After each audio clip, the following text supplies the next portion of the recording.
se fijan en la imagen de acá, es lo más cercano a lo que ustedes van a encontrar en una UCI, en una habitación del paciente UCI. Está el paciente acostado, ¿cierto? Conectado a un ventilador mecánico, aquí está el ventilador, hay bombas de infusión continua que puede ser analgesia, relajo, vasoactiva, bombas de infusión, hay un electrocardiograma metido dentro de la unidad, hay sondas de aspiración, hay catéteres, hay drenajes pleurales, el paciente aparece en politraumo porque tiene fémur, ¿cierto? Tiene explicaciones. Y vemos que el paciente está en la camilla y tiene la baranda abajo, ¿cierto? Eso es lo que nosotros vamos a ver cuando entremos con el paciente.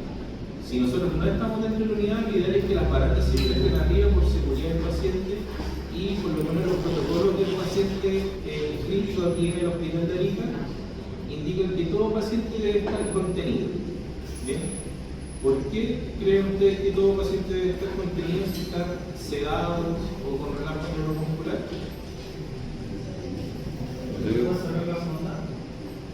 ¿Ya? Sí, se pueden sacar la sonda, pero si están sedados y están bloqueados, el paciente no se mueve. ¿Por qué? De todas formas tiene que estar el paciente contenido.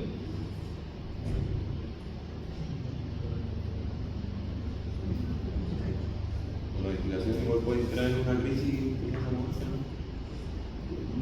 Sí, puede ocurrir eso, pero básicamente porque las máquinas están programadas para funcionar un tiempo determinado. ¿Ya? La bomba de infusión, por ejemplo, si yo tomo un matraz de suelo fisiológico de 250 ml y lo mezclo con 100 ml de fentanilo, yo voy a crear esta mezcla y esta infusión va a pasar según el peso del paciente en una programación determinada. ¿Por qué? Porque va a ser en gamma kilo-hora, o sea, van a pasar cierta cantidad de gamma según el peso del paciente en un tiempo específico. Eso quiere decir que, por ejemplo, un matraz de suelo fisiológico o de preparación de fentanilo como sedante va a durar, ¿cierto?, pasando o se va a acabar dentro de aproximadamente 2 a 3 horas. ¿Ya? 250 ml es poquito. ¿Ya? Probablemente si el enfermero que está de turno o el personal que está de turno junto a ese paciente no se da cuenta que la bomba está sonando, porque las bombas te avisan, te dicen está pronto a acabar la infusión y cuando se acaba dice bloqueo por burbuja de aire, ¿cierto?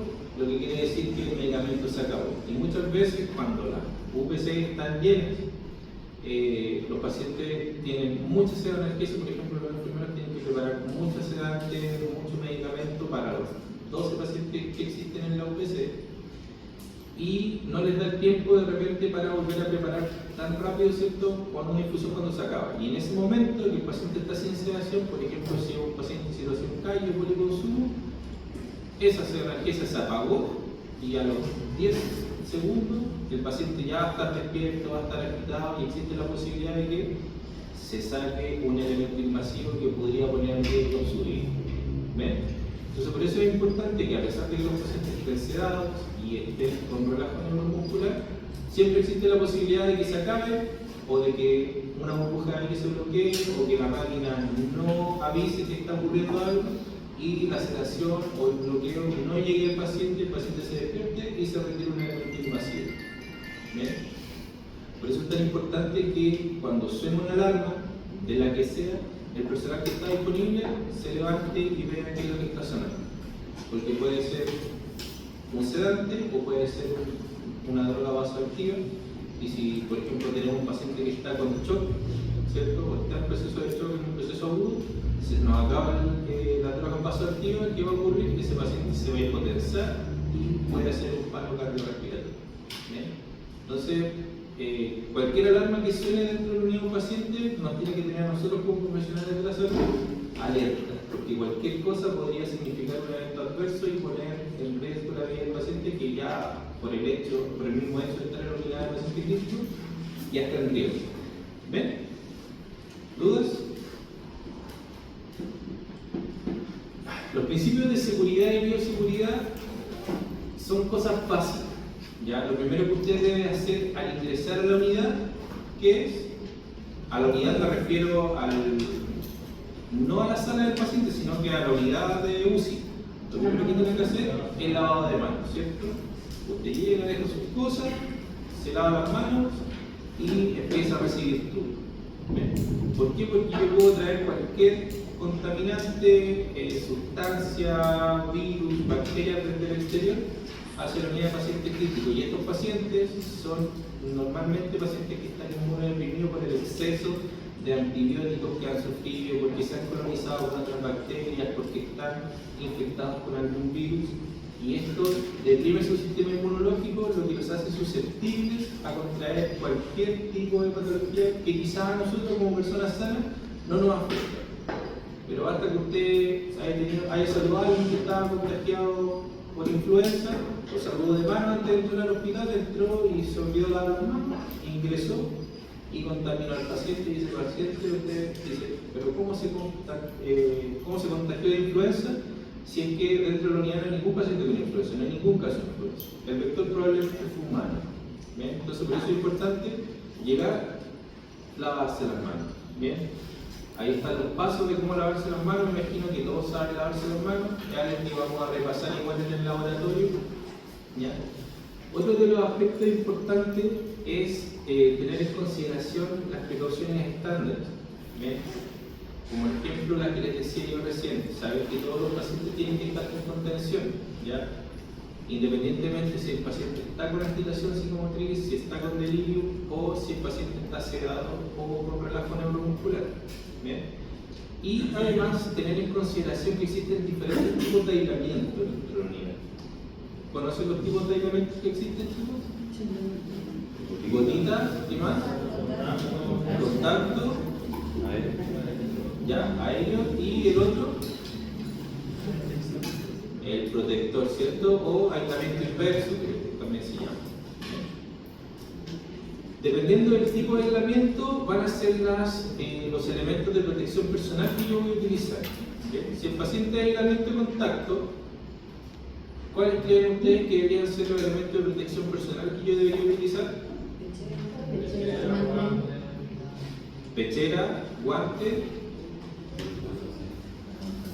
7 contactos, pechera, guante, ¿cierto?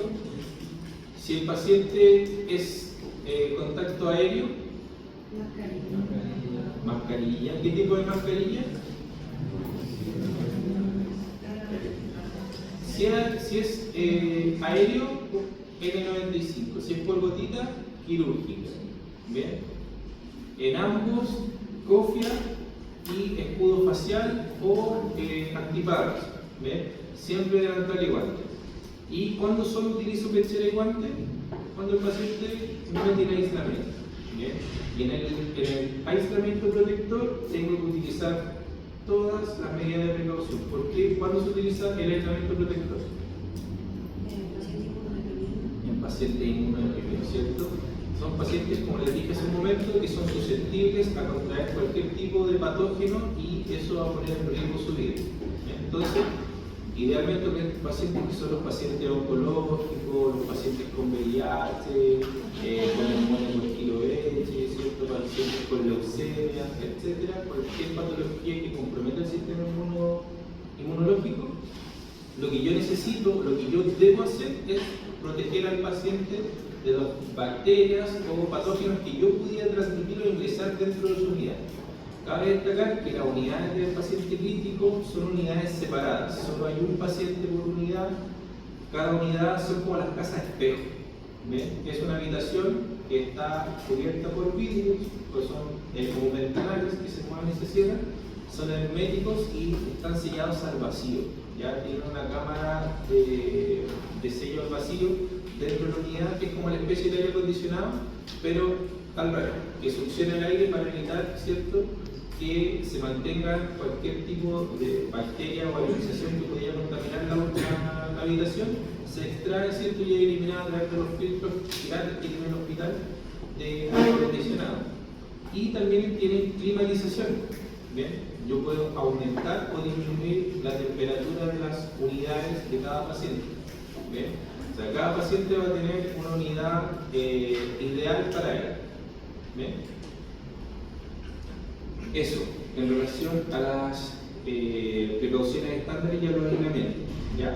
También es importante conocer el estado del paciente, lograr identificarlo, saber quién es el paciente, por qué está ahí, cuál es el patógeno que lo mantiene como aislamiento de contacto o aislamiento de gotitas, si es resistente, si es multiresistente, si es sensible a qué medicamentos o no, para yo poder estar seguro de que al paciente que yo le voy a transfundir, ¿cierto?, o realizar la intervención kinésica sea el correcto tratamiento para él. Otra cosa que nosotros tenemos que manejar adecuadamente, y esto va relacionado de la mano con la identificación del paciente, son los fármacos. Si bien legalmente la administración de fármacos es una función del enfermero o la enfermera, nosotros como kinesiólogos dentro del UPC y dentro del hospital normalmente utilizamos la administración de fármacos que son broncodilatadores, ¿cierto?, ya sea en su presentación de nebulización o de dosis medida o polvo seco. Yo tengo que saber administrar este medicamento porque de lo contrario puedo causar efectos adversos dentro de mi paciente. ¿Ya? No sé si han hecho prácticas ya en el hospital, no sé si se han dado cuenta que los medicamentos no están a libre disposición para todos. Los medicamentos están indicados por paciente y para cada paciente. Pero, por ejemplo, muchas veces pasa que en la terapia los médicos, la terapia me refiero a la hoja de tratamiento del paciente, muchas veces el médico que ingresa copia lo que escribió el médico que sale y ese hizo lo mismo con el médico anterior y no revisan la condición del paciente. Muchas veces son pacientes cardiópatas que están sufriendo o están con insuficiencias coronarias que requieren hemodinamia para poner un stent y dilatar esa arteria coronaria. Y producto de eso el paciente está constantemente con taquicardia o con salvas de taquicardia. Y además el paciente se adquirió, ¿cierto?, una patología respiratoria, es una neumonía asociada, ¿cierto?, a la hospitalización y requiere broncodilatador. Y el médico dijo broncodilatador para todo. Y el kinesiólogo que está no sabía que a ese paciente yo no le podía administrar cualquier broncodilatador. Y viene y sugiere no, y damos salbutamol porque el efecto es más rápido. Claro, el efecto es más rápido, dura poco, pero tiene una contraindicación para pacientes cardiópatas que es que produce taquicardia, ¿cierto? Y este paciente que ya está constantemente en taquicardia y esa es la causa por la cual va a ir a hemodinamia y por la cual está hospitalizado, será conveniente que yo a este paciente siga administrando el medicamento que ya está dentro de la unidad, que es salbutamol. Si yo sé que es una contraindicación, ¿cierto?, no debería. Y lo que nosotros como kinesiólogos deberíamos hacer es hablar con el equipo médico que está de turno en ese momento, la enfermera y el médico, y decirle, ¿sabe qué? El paciente cardiópata tiene como broncodilatador salbutamol. Y el médico sabe el cacho al tiro y va a cambiar la terapia. ¿Ven? Y eso pasa siempre. Entonces, por eso es importante que nosotros manejemos la condición actual del paciente, leamos un poco su historia clínica, sepamos qué medicamento le estamos administrando, ¿ya? Que no seamos tan máquinas para hacer el tratamiento. No porque el medicamento está dentro, es el medicamento que realmente le hace efecto y no va a generar ningún efecto adverso al paciente. ¿Ven? Por eso es importante conocer los fármacos que nosotros vamos a administrar al paciente y los efectos que estos causan a nivel fisiológico en el paciente. ¿Ven? Otra de las cosas que también son importantes manejar es cuáles son los elementos invasivos con los que está el paciente. ¿Ya? Los elementos invasivos que comúnmente van a ver en el paciente de UCI son sondas Foley, sondas nasogástricas, nasoyeyunales, tubos orotraqueales, traqueostomía, drenajes pleurales, son todos elementos invasivos, líneas arteriales, catéter venoso central, catéter de diálisis.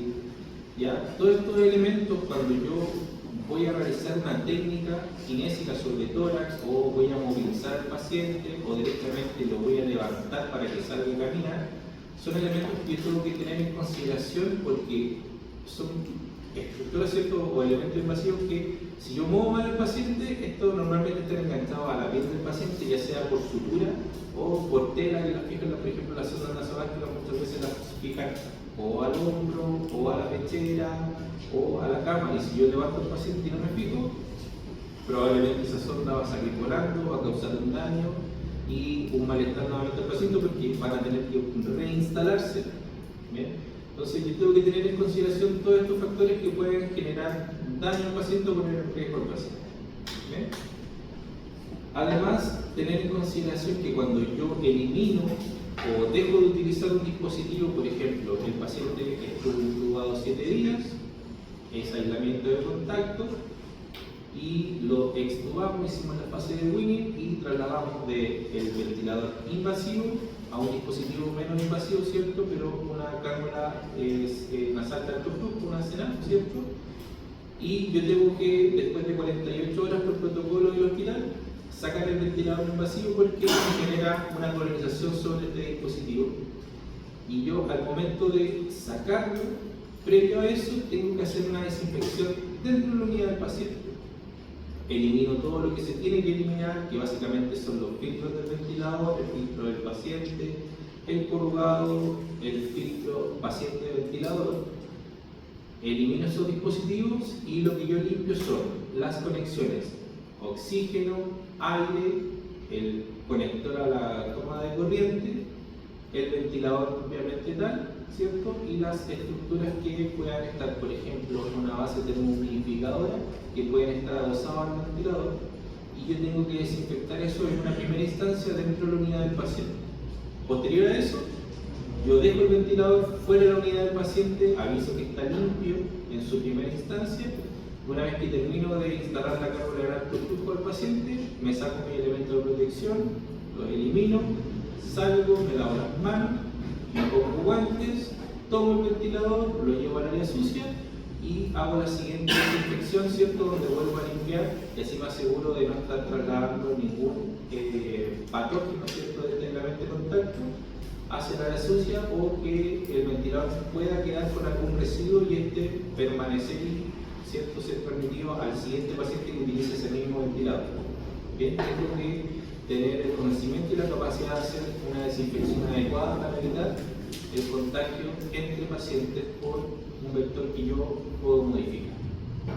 Bien.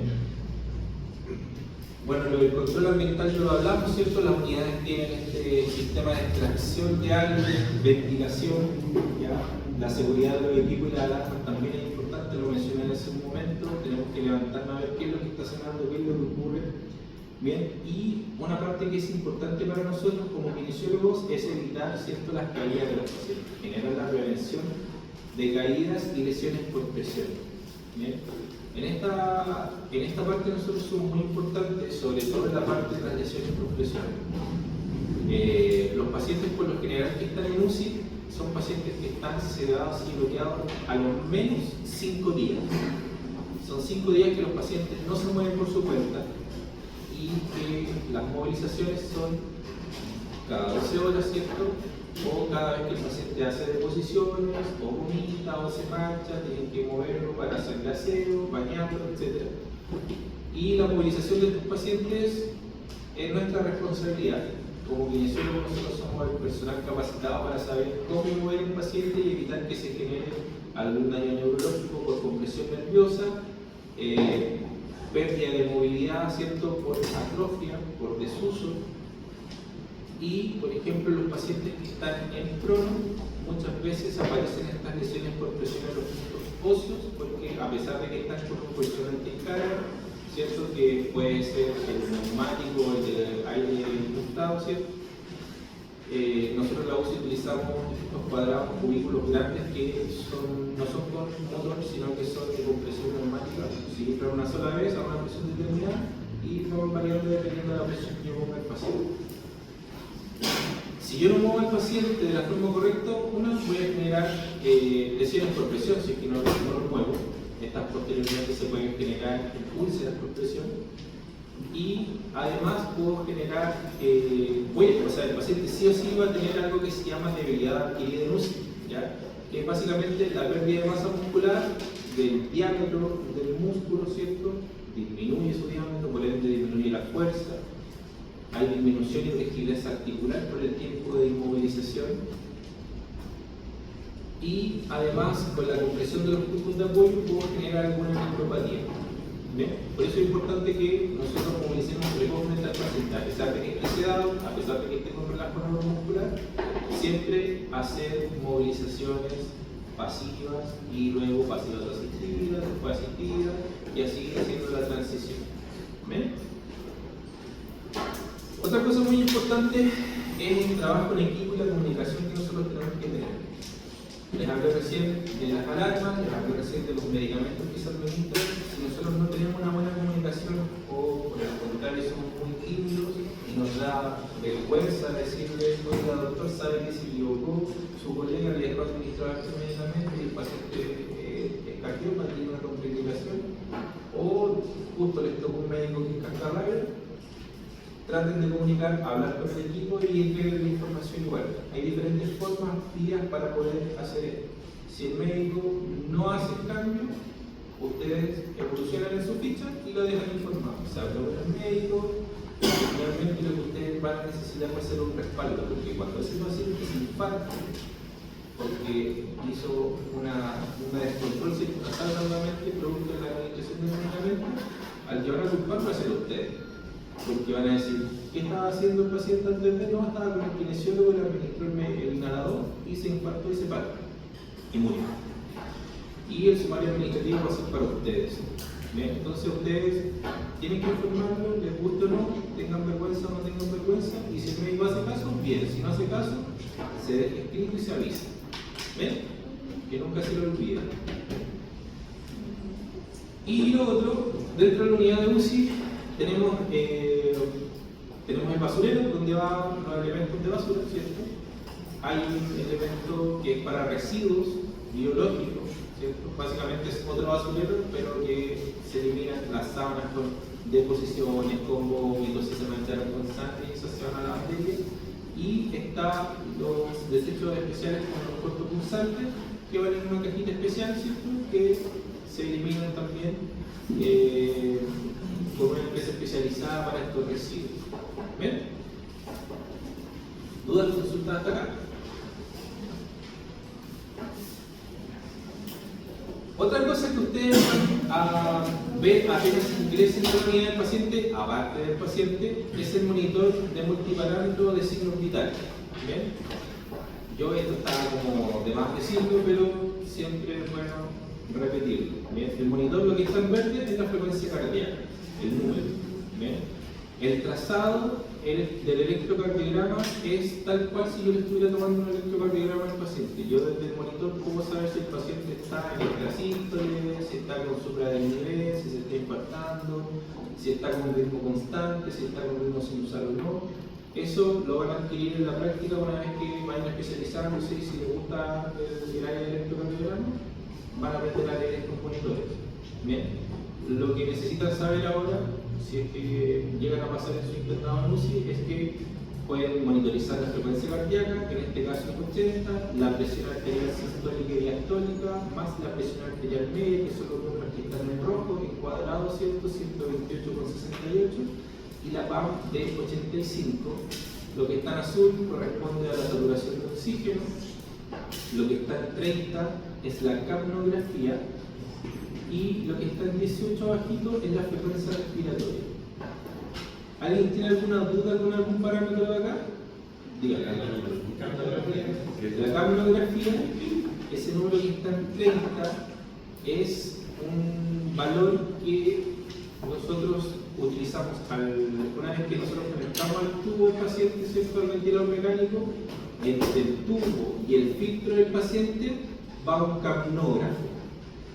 Lo voy a mostrar en el laboratorio para que les quede más claro. Ya, este capnógrafo se conecta a un sensor, que es el capnógrafo, y este sensor lo que hace es, cuando el paciente elimina el aire por el ventilador mecánico, capta la concentración de CO2 exhalada. Y ese valor es el que aparece ahí. Tiene una significancia clínica importante, ¿por qué? Porque cuando el paciente llega descompensado haciendo un shock, y este shock asociado a una acidosis metabólica o respiratoria, que no lo sabemos aún hasta que tomamos los primeros exámenes, yo entiendo que si el paciente está con acidosis, desde el punto de vista ventilatorio, lo que yo debo hacer, ¿qué sería?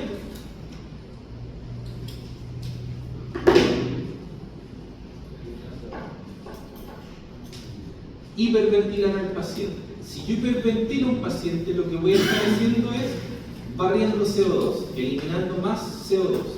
¿Bien? Si yo elimino más CO2, voy a asegurarme que la concentración de PaCO2, que es la concentración arterial de dióxido de carbono, disminuya.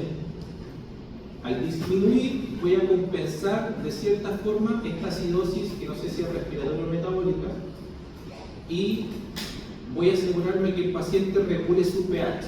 Al regular su pH, ustedes van a fijarse que cuando el paciente está acidótico, va a estar con frecuencia cardíaca elevada, va a estar hipotenso, el paciente va a tener un patrón respiratorio alterado y probablemente la frecuencia respiratoria también esté elevada, porque va a tratar el sistema automáticamente de compensar esta acidosis y lo va a hacer desde el punto de vista respiratorio.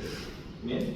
Entonces, si yo sé que el paciente está con una acidosis porque está en shock, lo que yo debo hacer como kinesiólogo desde el punto de vista ventilatorio es compensar esa acidosis. ¿Y cómo la compenso? Desde el punto de vista respiratorio, aumento el volumen minuto. ¿Bien? El volumen minuto es el volumen corriente que yo movilizo en un minuto, y debería ser, lo normal es que sea entre 8 a 9 litros por minuto. En un paciente que está con acidosis respiratoria metabólica, lo que yo voy a llegar es hiperventilarlo para generar un volumen más alto, 15 a 16 litros por minuto. Lo que va a hacer que la capnografía va a bajar. ¿Y por qué es importante? Porque en este caso está normal, está en 30. La capnografía en relación a la PaCO2 tiene una diferencia aproximadamente de 10, un valor de 10. Por ejemplo, si la capnografía está en 30, probablemente la PaCO2, la concentración arterial de CO2, esté en 40. ¿Bien? Entonces, si me muestra una capnografía de 30, yo asumo que la concentración arterial de CO2 es de 40.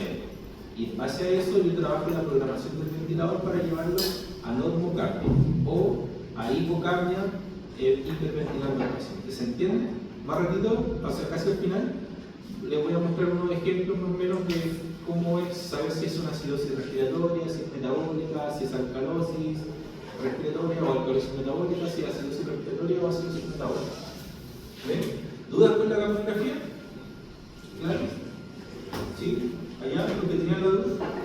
¿Sí? Bien. Los tipos de vías aéreas artificiales que nosotros vamos a ver básicamente son dos y pasivas. ¿Ven? Una, el tubo orotraqueal o tubo endotraqueal y la cánula de traqueostomía. ¿Ven? Aquí, la que está en verde es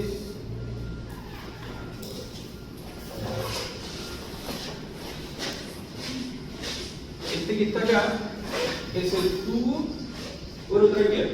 ¿Ven? Se caracteriza por lo siguiente: aquí tiene un balón neumático que se infla a través de esta válvula de control. ¿Ya? Este es el cap del tubo y su función es la siguiente: aquí está el cap, aquí está el tubo, aquí está la tráquea. Lo que hace el cap es inflarse y sellar la tráquea, acá como se ve acá, y evita que caigan residuos gástricos, secreciones bucales hacia el tracto respiratorio y así evitar infecciones. ¿Bien? Ese cap siempre tiene que estar inflado a no más de 30-35 centímetros de agua. ¿Ven? Además, tiene un puerto de aspiración subglótica que este va por aquí, se conecta a esta salida acá antes del cap, tiene una salida que tiene la función de aspirar todo el contenido subglótico que caiga sobre el cap y evitar que por presión eso llegue a caer. ¿Ven? Es una medida que se utiliza mucho para evitar la neumonía asociada a la ventilación mecánica. El canal accesorio era, ¿verdad? Puerto subglótico. Pero claro, el canal accesorio es la salida del puerto subglótico. ¿Ven? Eso básicamente es un tubo orotraqueal y la cánula de traqueostomía es exactamente lo mismo, pero más cortito. También tiene un balón de taponamiento neumático, tiene un cafómetro, un balón de control para la presión del CAF, tiene el cuerpo y la diferencia es que tiene dos brazos, ¿cierto? Donde yo voy a poder amarrarlos al cuello para evitar que esto se desplace. Además, cuenta con una endocánula que va dentro del tubo y tiene la función de evitar que esta cánula se tape. ¿Ya? Yo la puedo retirar, la puedo limpiar con técnica estéril y evitar que esta, ¿cierto?, se taponee y obstruya el único acceso que tiene el paciente para respirar. ¿Bien? Esto es un filtro de cánula de traqueostomía y esto es un tubo T donde yo puedo, cuando le estoy haciendo pruebas de ventilación espontánea al paciente, desconectarlo del ventilador, conectarlo al tubo T. Estos son dos puertos de salida, por uno de estos puedo conectar un sistema Venturi para poder administrar el oxígeno al paciente de forma controlada y precisa y ver si el paciente tolera la ventilación espontánea, que es la salida del ventilador mecánico. Y anatómicamente se ve así. El tubo orotraqueal es más largo porque entra por la boca, pasa por las laringes, las faringes, ingresa a la tráquea y antes, unos 5 a 4 centímetros antes de llegar a la canina, termina el tubo. ¿Bien? 1 o 2 centímetros antes está el CAP y acá está el puerto de aspiración subglótica siempre, que es ese que está allá, que está por fuera y yo puedo manipular para aspirar y evitar que el contenido caiga. Y la diferencia con la traqueostomía desde el punto de vista anatómico es que esta ingresa por la tráquea, ¿cierto?, directamente. Me salto la boca, es mucho más cómodo para el paciente, pero normalmente van a ver un paciente con traqueostomía cuando el paciente ha estado un largo tiempo en ventilación mecánica, puede que tenga trastornos de glutorio, trastornos del habla, y el paciente no puede ser extubado y por eso, después de 14 a 21 días, se decide poner una traqueostomía para poder facilitar el bullying dificultoso prolongado de este paciente. ¿Ven? ¿Dudas con eso? ¿No? Eso igual lo vamos a ver en el laboratorio. ¿Ya? Para que les quede más claro, voy a llevar una cánula, un tubo y lo vamos a poder observar.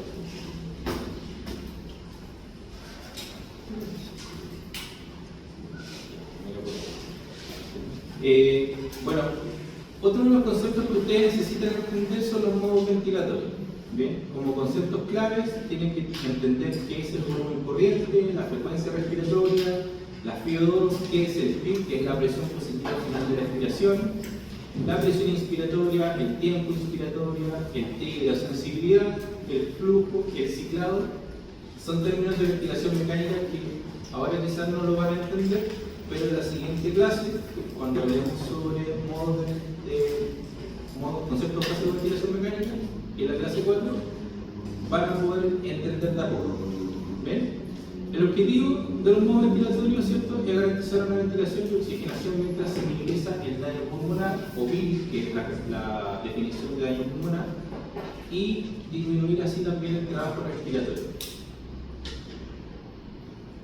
Existen varios tipos de modos ventilatorios. Los más clásicos, los más utilizados son el asistido controlado por volumen control, el asistido controlado por presión control, el CMB, ¿cierto?, que es la ventilación mandatoria intermitente, que este ya no se utiliza mucho porque podemos setear esta misma programación en presión control, que es mucho más cómodo para el paciente y estadísticamente no tiene mejor resultado al momento de extubar al paciente si yo lo manejo en SIMB o en presión control.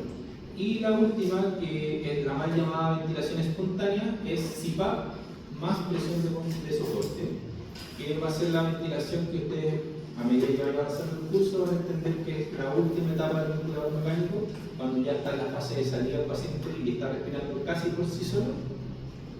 Nosotros utilizamos esta modalidad de CPAP más presión de soporte. ¿Bien?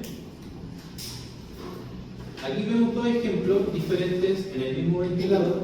Vemos un paciente que está ventilando en CPAP, más presión de soporte, y otro paciente que está ventilando en asistido controlado por volumen control. ¿Ustedes podrían identificar cuál es cuál?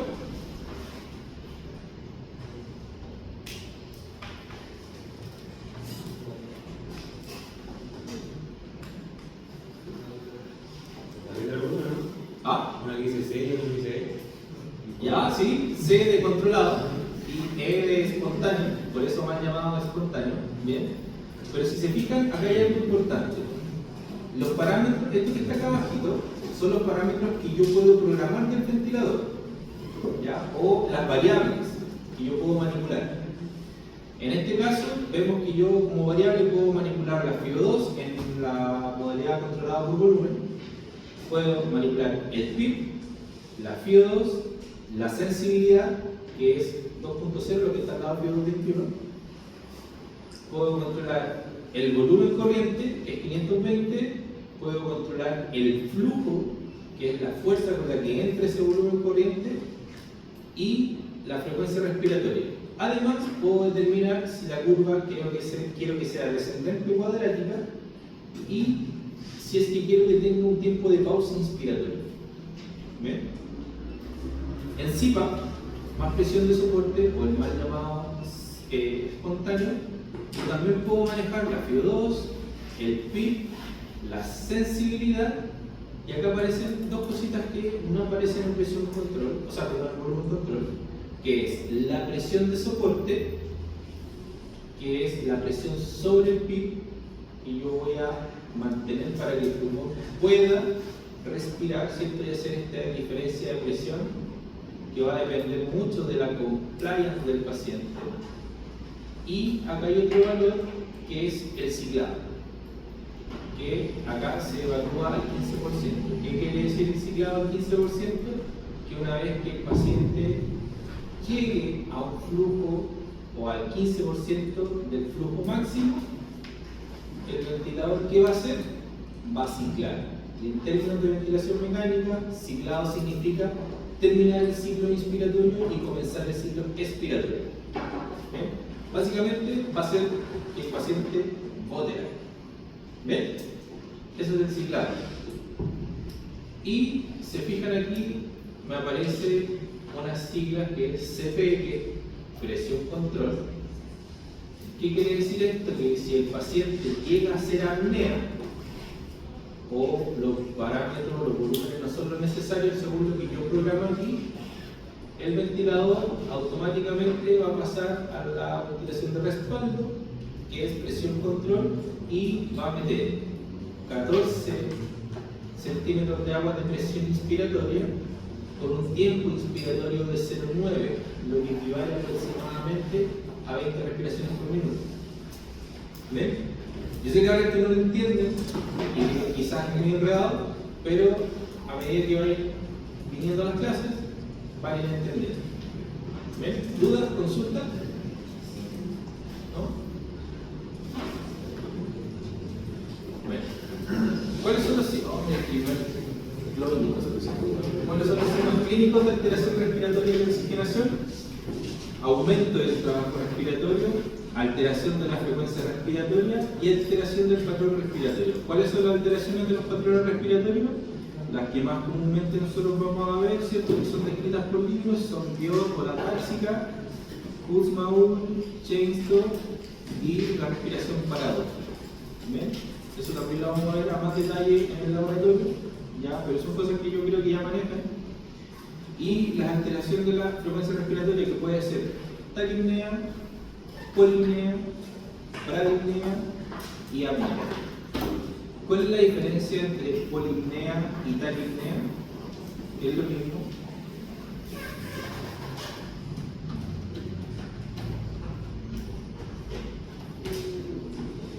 A ver, pregunta de regalo. Y el aumento del trabajo respiratorio, ¿cierto? Que nosotros lo vamos a identificar porque el paciente va a empezar a utilizar musculatura accesoria. Evidente, ¿ya? Va a haber un aleteo nasal, va a haber uso de musculatura externoclavicular, supraclavicular, intercostal. dental, vías pragmáticas, van a haber tiraje en ese paciente. ¿Ya? Es fácil si uno maneja los conceptos y saber qué puede estar ocurriendo según el tipo de respiración o de tipo de patrón respiratorio. ¿Pero ahí la polimnea no era la posición? No. La polipnea quiere decir que hay un aumento de la frecuencia respiratoria, pero a diferencia de la taquipnea, que es superficial, la polipnea es profunda. Bien. Entonces, la taquipnea es una respiración y la polipnea, esa es la diferencia. ¿Bien? La profundidad con la que se genera este aumento de la frecuencia respiratoria. En ambas aumenta la frecuencia, solo que en una es superficial y en la otra es profunda. ¿Claro?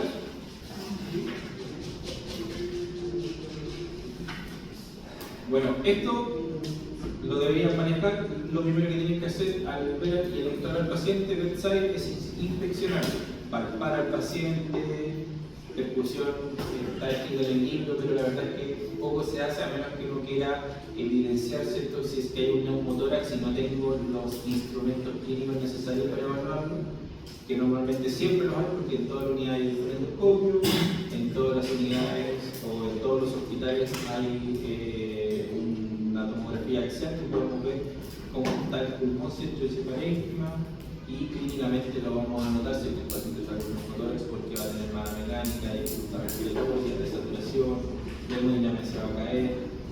¿Bien?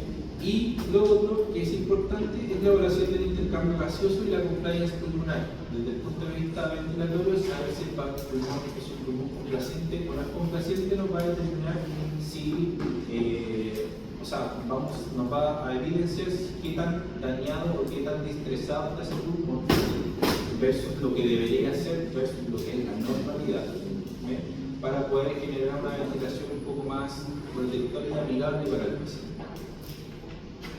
En relación al sistema cardiovascular, nosotros tenemos que ser capaces de identificar los diferentes signos de perfusión.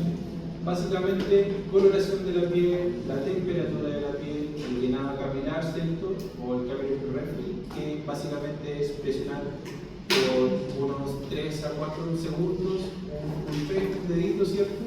Lo soltamos, lo normal es que de 1 a 2 segundos se vuelva a tener la misma coloración y el capilar sea menor a 2 segundos. Si es mayor a 2 segundos, quiere decir que hay una alteración, ¿cierto?, en el sistema peristrólico, del llenado capilar, ver la intensidad y la fuerza del pulso y la frecuencia del pulso, y el nivel de conciencia. También es importante evaluar el nivel neurológico de estos pacientes. ¿Bien? La diuresis, ¿por qué? Porque nos va a indicar si es que el paciente está sobrevolemizado o si está en déficit de volemia, lo que quiere decir que el corazón va a ser mayor o menor trabajo cardiovascular. La interpretación básica de la presión arterial, por ejemplo, la presión arterial invasiva, ¿cierto? Se mide mediante un catéter arterial que se conecta a un transductor que va a enviar, ¿cierto?, a este monitor multiparámetro. Es un numerito rojo que vimos que era 128,68 y el BAM de 85. Eso se mide a través de este transductor que nos va a indicar, ¿cierto?, de forma precisa e instantánea la presión del paciente. Por ende, va a variar en cada segundo, la presión va a ir variando dependiendo de la condición hemodinámica del paciente. ¿Bien? Lo normal es que la presión sistólica sea entre 90 y 120 milímetros de mercurio. Que esté baja puede significar que el paciente está en hipotensión o que esté pulsando mucho. Que esté alta, que está cursando un cuadro hipertensivo. La presión diastólica, lo normal es que sea entre 60 y 80 milímetros de mercurio. Y si esta está alta, podría decir, ¿cierto?, que hay una resistencia vascular elevada, una resistencia vascular periférica.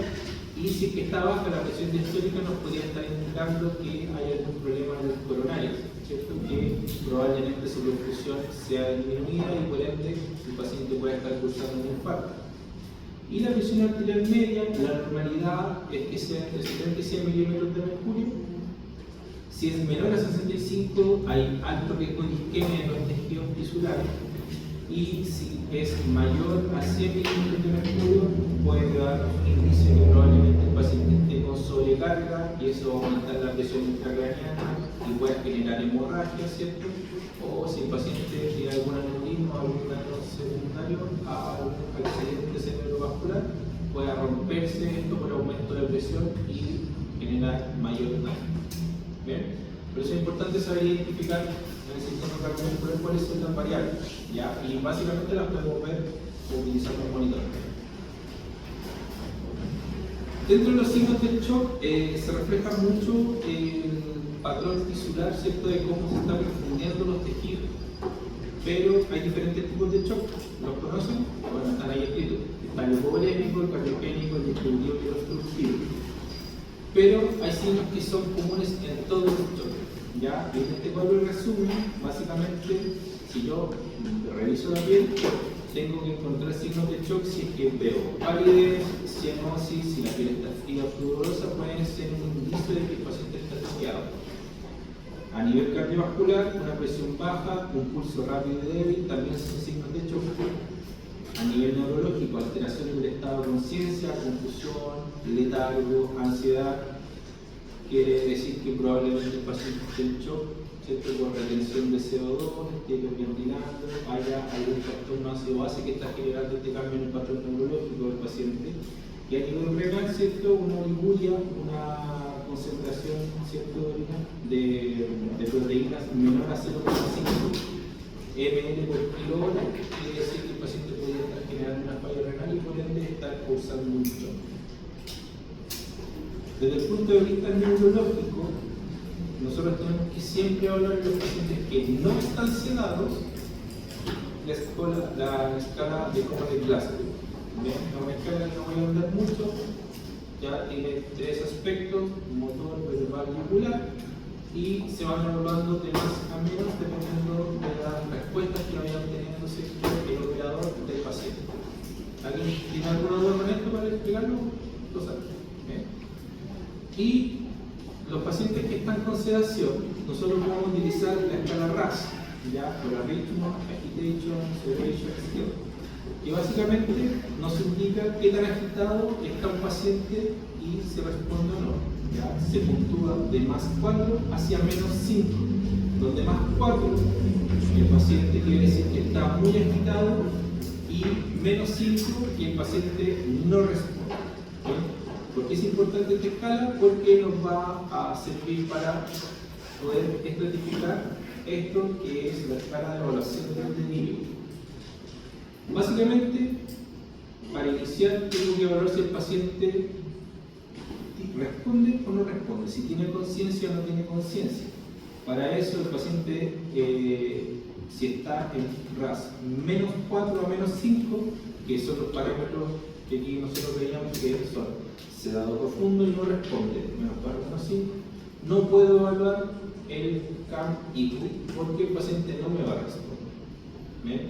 Si el paciente, por el contrario, está entre menos 3 y más 4, el paciente podría responder y yo podría dar una puntuación para la evaluación del delirio. ¿Bien? Lo primero es que yo tengo que ver cómo está, ¿cierto?, su conciencia. Si es que ha variado o no en las últimas 24 horas su estado de conciencia o en el último momento, si el paciente ha estado fluctuante. ¿Bien? Y aquí el resultado es positivo o negativo. ¿Bien? Si el paciente ha estado estable desde el punto de vista neurológico, la puntuación es negativa. Y si el paciente ha estado fluctuando su nivel de conciencia, a veces está agitado, a veces está dormido, a veces está muy despierto, positivo. ¿Bien? El paso 2 es la inatención. Evalúa la capacidad de atención del paciente, se realiza el test de letra C-A-G. ¿Bien? ¿Qué quiere decir esto? Que yo le puedo decir al paciente: apriéteme la mano cada vez que usted escuche la letra A. Y claramente el paciente debería levantar la mano 4 veces. Si el paciente no me aprieta la mano o tiene más de un error, el test da positiva. Si no falla o tiene un error, el test da negativo. ¿Bien? Paso 3, pensamiento desorganizado. Yo le tengo que realizar preguntas al paciente que toda persona sana, ¿cierto?, con sus 5 sentidos, podría responder. Por ejemplo, las piedras flotan sobre el agua, si pesa más 1 kilo de algo que 2 kilos de eso mismo, y el paciente debería darnos, ¿cierto?, la respuesta. Luego de hacer esas respuestas, esas preguntas o esa serie de preguntas lógicas, yo le doy la orden al paciente. Según la condición del paciente, le puedo decir: levanta los dedos, abre los ojos, cierra los ojos, abre la boca o cierra la lengua, dependiendo de la capacidad que tenga el paciente para responder, y luego dar una interpretación. Si se equivocó en una de las preguntas o no logró entender lo que yo le pedí que hiciera, es positivo, ¿ya? Si no se equivocó en nada y logra hacer lo que yo le pedí, da negativo. ¿Ven? Y paso 4, el nivel de conciencia alterada. Ya aquí se basa en el RAS. Si el RAS es distinto de 0, es positivo. Si es igual a 0, es negativo. Y recuerden que para el RAS, 0 es que el paciente está alerta y calmado. Si da cualquier número diferente a 0, es positivo. Y si da igual a 0, es negativo. ¿Ven? Entonces, ¿cómo se evalúa? Si yo tengo a un paciente que tiene RAS -1, es evaluable, así que puedo seguir. ¿Tiene curso fluctuante del nivel de conciencia? Sí, sale positivo. En la inatención, ¿el paciente falla más de 3 veces? Sí, positivo. Pensamiento organizado y responsable, responde mal 2 preguntas, entonces da positivo. Como resultado, positivo para el paciente, el CAR-IQ para delirio. ¿Ven? Podemos decir que ese paciente que respondió o que tuvo estos resultados es un paciente, ¿cierto?, que está empezando con un delirio. ¿Y qué quiere decir esto? Que es un paciente que para yo movilizarlo, ya sea en cama o al borde de la cama o hiperestático, tengo que tener cuidado. ¿Ya? No es una contraindicación, no es que si el paciente está con delirio yo no lo puedo mover. Yo lo debo mover, pero con ciertas precauciones, porque el paciente puede ser que no entienda las órdenes que le dé o que interprete de una manera distinta lo que yo quiero expresarle versus lo que él tiene que hacer. Y eso podría poner en riesgo al paciente. ¿Ven? Y además que si, por ejemplo, no tengo las capacidades físicas para levantar a un paciente, necesito la ayuda de otro colega o de algún compañero de trabajo que nos pueda ayudar a levantar a este paciente, manteniendo la seguridad de él. ¿Bien? Bien. ¿Hasta qué hora está el caso? 4 minutos.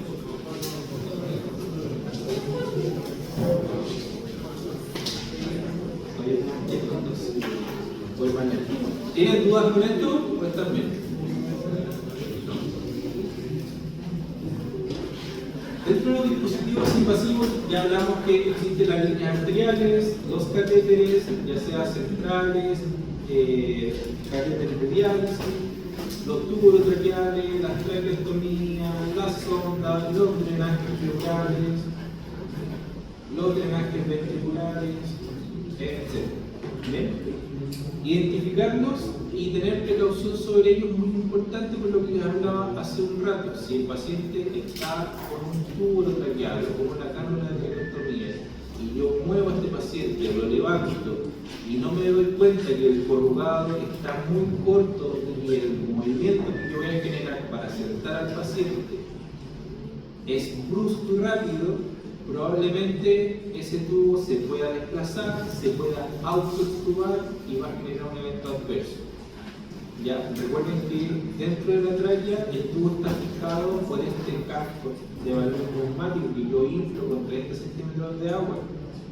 ¿Por qué 30 y no más que eso? Porque la evidencia dice que si yo lo tengo, la pared o la mucosa de la tráquea genera cambios morfológicos de isquemia con presiones mayores a 30 centímetros de agua. ¿Bien? Por eso yo necesito siempre mantener el balón neumático a no más de 30 centímetros de agua. ¿Bien? Si yo supero eso y lo mantengo en el tiempo, me imagínense que el tiempo mínimo normalmente que un paciente está en ventilación mecánica en UCI, el mínimo es de 5 días. Si yo mantengo una presión mayor a 30 por 5 días, ¿qué es lo que va a pasar?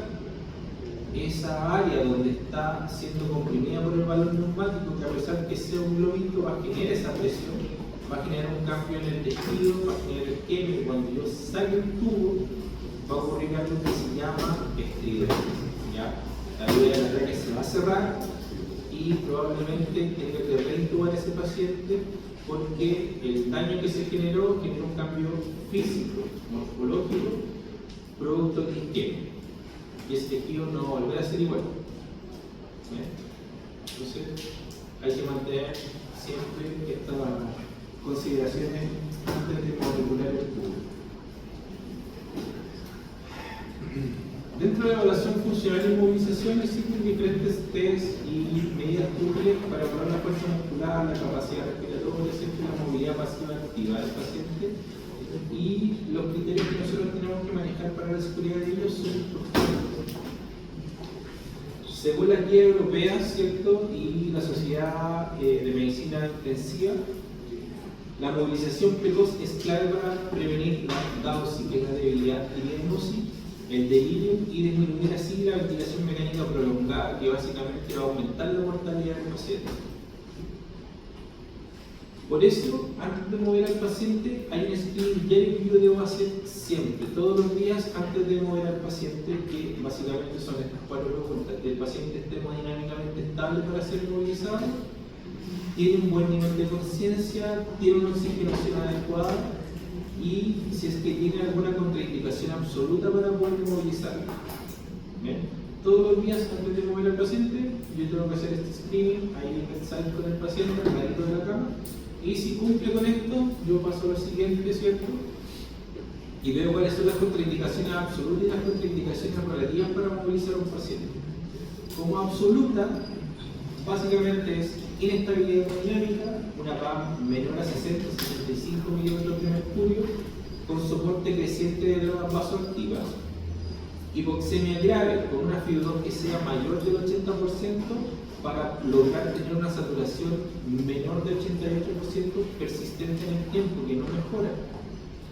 Arritmias inestables, sangrado activo, hipertensión intracraneana que no esté controlada, que no esté con una válvula derivativa para poder disminuir esa presión.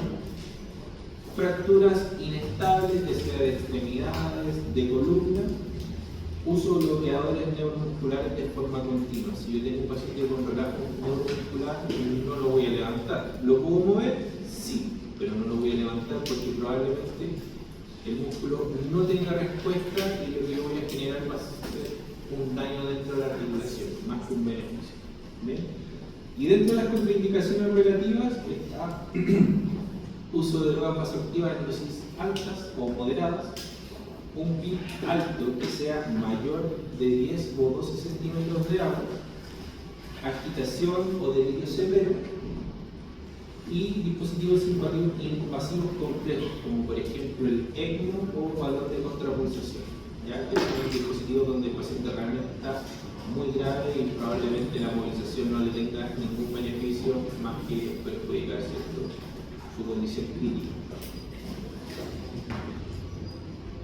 ¿Cuáles son los criterios de seguridad para iniciar la movilización? Ahora nos vamos para el otro lado.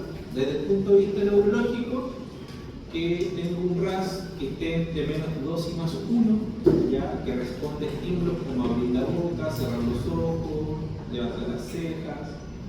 Desde el punto de vista hemodinámico, que tenga una PAM de 60-65 milímetros de mercurio, una frecuencia cardíaca que varíe, o sea, que no sea menor a 40 y que haga entre los 40 y los 130 latidos por minuto, que no haya tenido un aumento o que requiera aumentos sustanciales de drogas vasoactivas. Desde el punto de vista respiratorio, una saturación arterial de oxígeno, una saturación parcial de oxígeno de entre 88 y 90% para poder salir, mayor a eso. Una FIO2 que no requiera mayor de 60% de FIO2 adicional para realizar la terapia, que tenga un menor a 10 centímetros de agua, y que tenga una frecuencia respiratoria no mayor a 35 respiraciones por minuto. ¿Ya? Y otros criterios que podrían ser, que son importantes, en realidad es la hemoglobina. Paciente, ojalá que tenga una hemoglobina de 8 o más. ¿Ya? Aquí yo le puse 7, pero puede ser 7 o mayor a 7 en realidad, según el contexto del paciente. Que no esté con sangrado activo y que la temperatura esté controlada, o sea que el paciente ojalá no esté con fiebre, y si está con fiebre que sea controlada por medicamentos, paracetamol, metamizol, en infusión. No hay problema de salir con un paciente que esté febril, pero que esté controlado, ¿cierto?, con antipiréticos. Y esto es importante porque nos va a indicar cuáles son los criterios para yo poder detenerme si estoy haciendo una movilización. Desde el punto de vista neurológico, si el paciente empieza con una agitación intensa, si el deterioro a nivel de conciencia es muy evidente, si antes de salir o al salir el paciente estaba conversando sin problema, lo levanto, empezamos a caminar un par de metros y el paciente empieza a apagarse, empieza a no responder lo que yo le estoy preguntando. Eso es un señal de alarma, hay que detenerse, ver qué está pasando, porque puede ser que haya hecho una hipotensión ortostática y el paciente luego de unos minutos se haya hipotensado y está mal profundido, y por eso el compromiso de conciencia, o que tenga un sangrado activo que no nos hemos dado cuenta que sea interno, y eso provoca cierta hipovolemia. Desde el punto hemodinámico, como yo decía, que la PAM caiga más de 60, perdón, menos de 60, que caiga, ¿cierto? 60, 59 hacia abajo, que hay un aumento de la frecuencia cardíaca mayor a 130, o que esta misma, desde el límite inferior, disminuya menos de 40 latidos por minuto, que aparezcan dentro de la monitorización continua durante el ejercicio nuevas arritmias desde el punto de vista respiratorio, que tenga una saturación parcial de oxígeno menor a 88%,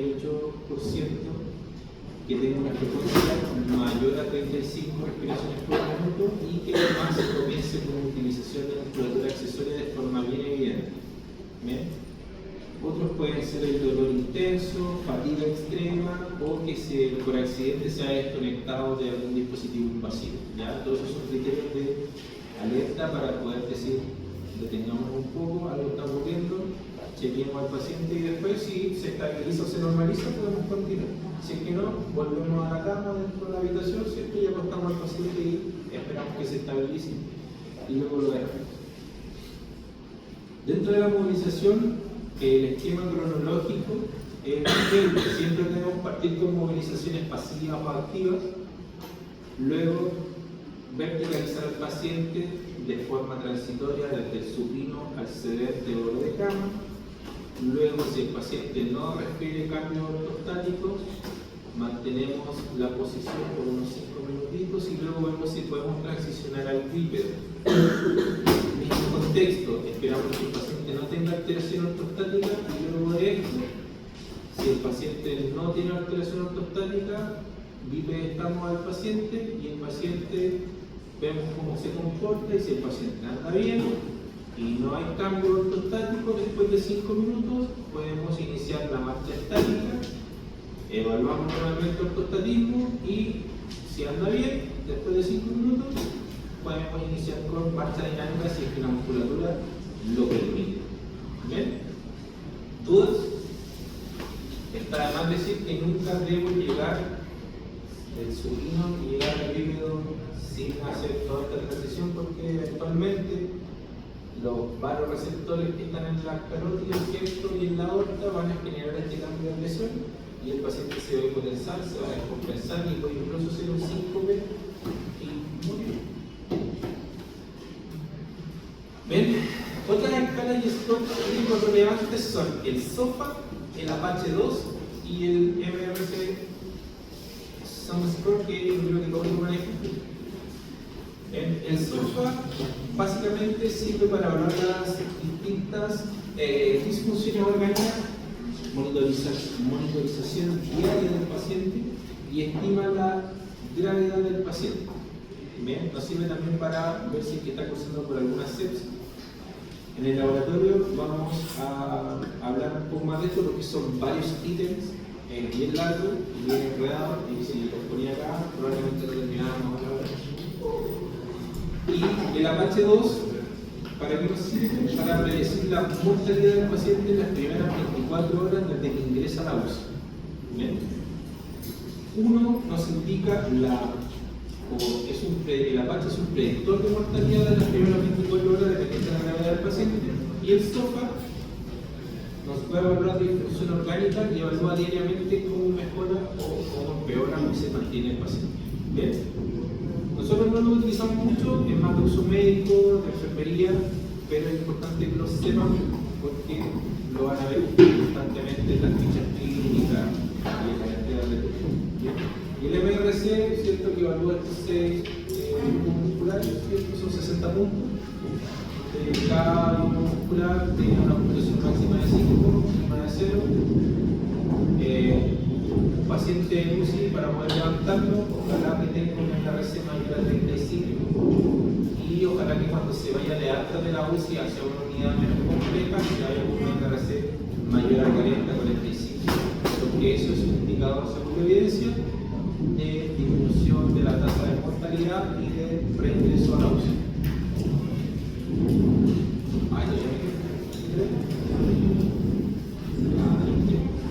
Interpretación de gases arteriales.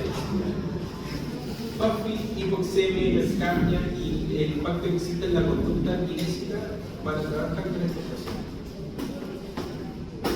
Los valores normales de gases arteriales y algunos químicos en sangre son los que están ahí. Bien. Para el oxígeno en sangre, lo normal es que sea entre 80 a 100 milímetros de mercurio la presión arterial de oxígeno, la presión arterial de CO2 de 35 a 45 milímetros de mercurio, el pH entre 35 y 45 es lo normal. El bicarbonato de 22 a 28, en algunos lados van a ir de 22 a 26, ya, para lo mismo, y limones más, limones por litro. La PAFI, lo normal es mayor a 300, el lactato entre 1 a 1,5, 1 o 2 milimoles por litro, la hemoglobina, lo normal es de 13.2 a 16.6 gramos por decilitro, los leucocitos de 4.500 a 11.000 unidades y la PCR menor a 10 miligramos por litro. Eso es lo normal. Eso es lo que deberían encontrar, ¿cierto?, en un paciente que está sin conflicto hemodinámico, sin conflictos de medio interno y que no tiene tampoco alteraciones ventilatorias, ¿cierto?, con su intercambio gaseoso. Ahora, si el pH es menor a 7,35, estaríamos hablando de acidemia, ¿cierto? El paciente se volvió ácido. Si el pH, por lo contrario, es mayor a 7,45, estamos hablando de alcalemia, el paciente se volvió alcalótico. Ahora, ¿cómo saber si es acidosis respiratoria o acidosis metabólica o, por el contrario, alcalosis respiratoria y alcalosis metabólica? Para ello es importante interpretar los gases arteriales. ¿Bien? Un pH bajo con una PCO2 alta y un bicarbonato alto, estaríamos hablando de una acidosis respiratoria compensada por el bicarbonato. Bien. Por el contrario, si hablamos de un pH alto, una PCO2 baja y un bicarbonato bajo, estamos hablando de una alcalosis. Recuerden que si es acidosis o alcalosis lo determina el pH. El origen, si es que es metabólico o respiratorio, lo determina el juego que hace el bicarbonato con el PCO2. ¿Ven? Por eso es importante no solo fijarse en el pH. ¿Ya? Si el pH está alto, tenemos alcalosis respiratoria para PCO2 de bajo, ¿cierto? Y una PCO, un bicarbonato bajo. Si tenemos acidosis metabólica, el pH va a estar bajo, la PCO2 va a estar baja porque va a estar hiperventilando probablemente para compensar esa acidosis metabólica, y el bicarbonato va a estar bajo porque al ser metabólica el riñón está soltando bicarbonato, está perdiendo en estos intercambios químicos para poder disminuir el pH 100 y así evitar la descompensación. Y por el otro lado, si es alcalosis metabólica, el pH es alto, la PCO2 es alta y el bicarbonato es alto. Así, si nosotros vemos los exámenes, podemos determinar si es alcalosis o acidosis respiratoria o metabólica, o si por el contrario es mixta, que es muy común en los pacientes. ¿Bien? Y bueno, el índice PAFI, ¿cierto? Les dije recién que no hay la 300 era normal, hay una leve hipoxemia que está entre 200 y 300, la hipoxemia moderada si es de 100 a 200, y el grave si es menor a 100 probablemente sea un paciente que esté usando un respiratorio. ¿Cómo se calcula? La PO2 dividido por la concentración de oxígeno que le estoy aportando al paciente. Por ejemplo, en el ejemplo, el paciente tenía una PaO2 de 88 mg de mercurio y le estoy aportando 50% de oxígeno. Y yo meto la fórmula y es 88 dividido por 0,5, lo que me da una PAFI de 176, diciendo básicamente que tengo una hipoxemia moderada. ¿Ven? ¿Dudas con eso? ¿No? Terminamos. Chicos, la próxima clase, conceptos básicos de ventilación mecánica. Es una clase difícil, densa, enredada, de una hora.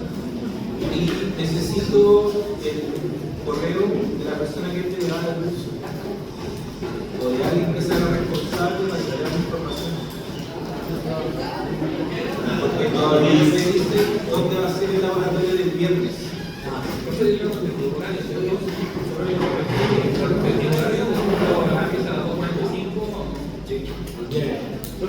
¿Cuándo el viernes va a ser el sobre lo del viernes? Probablemente.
Espérame, a ver, ¿qué laboratorio te queda acá?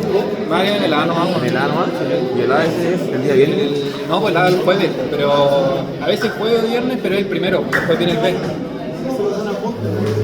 Sí, pues el A a las 2:45 y el B como a las 5:30, una cosa así. El B después, ¿no? ¿Vos tenés el A o el B? Ah,